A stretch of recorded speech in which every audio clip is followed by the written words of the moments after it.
গত 19শে মে বাংলা সাহিত্য সাধারণ সম্পাদক প্রশান্ত চক্রবর্তী আসাম বিশ্ববিদ্যালয়ে এসে বলেছিলেন যে আসাম বিশ্ববিদ্যালয় আসাম আন্দোলনের ফসল।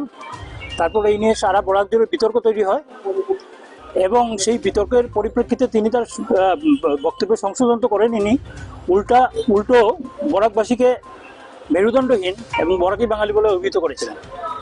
আমরা এইসবের পরিপ্রেক্ষিতে বিডিএফের তরফ থেকে জানিয়েছিলাম যে তাকে বরাকবাসীর কাছে ক্ষমা চাইতে হবে। হয়তো এটি একটি তথ্যগত ভুল হয়েছে বা তিনি রাগের বশে করে ফেলেছেন। আমরা অপেক্ষা করেছি 1 মাস যে তিনি ক্ষমা চাইবেন, কিন্তু সেই ক্ষমা তিনি চাননি। ফলে আজ আমরা বাধ্য হয়ে সদর থানায় তার বিরুদ্ধে একটা মামলা দায়ের করলাম বিডিএফের পক্ষ থেকে এবং বরাক নির্মাণ সেনার পক্ষ থেকে যৌথভাবে বরাক নবনির্মাণ সেনার পক্ষ থেকে আমরা যৌথভাবে এই মামলাটা দায়ের করলাম। এর আগেও আরেকজন ব্রহ্মপুত্র উপত্যকার বুদ্ধিজীবী একই কথা বলেছিলেন, তখনও আমরা মামলা দায়ের করেছিলাম। সো এটাকে সামনে রেখে আমরা আজকেও মামলা দায়ের করলাম। আমরা আশা করব যে পুলিশ তার বিরুদ্ধে উপযুক্ত ব্যবস্থা নেবে। বিএনএস মানে বাঙালি নবনির্মাণ সেনা আর বিডিএফ যৌথভাবে আজকে আমার পূর্ব বক্তারা যে কথাগুলো বলেছেন, যার বিষয়ে উনি মনে করি একটা জাতিকে আঘাত করেছেন। এভাবে কোনো জাতিকেই উদ্দেশ্য করে এর মন্তব্য করা উচিত নয় আমার মনে হয়।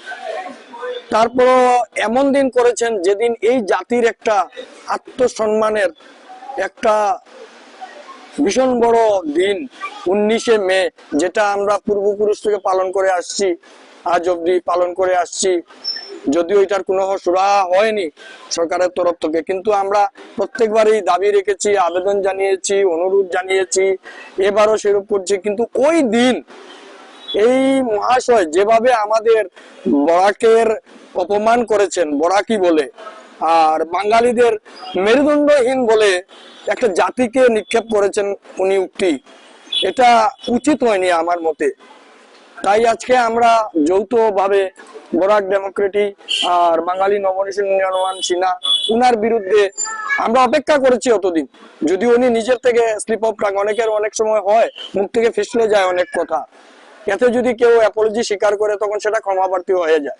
কিন্তু আমরা অপেক্ষা করেছি যে উনি বিপরীত কিছু একটা বলবেন এইটার বিষয়ে, উনার ভুল হয়েছে বা একটা জাতিকে এরকম ভাবে উদ্দেশ্য করে বলা উচিত হয়নি।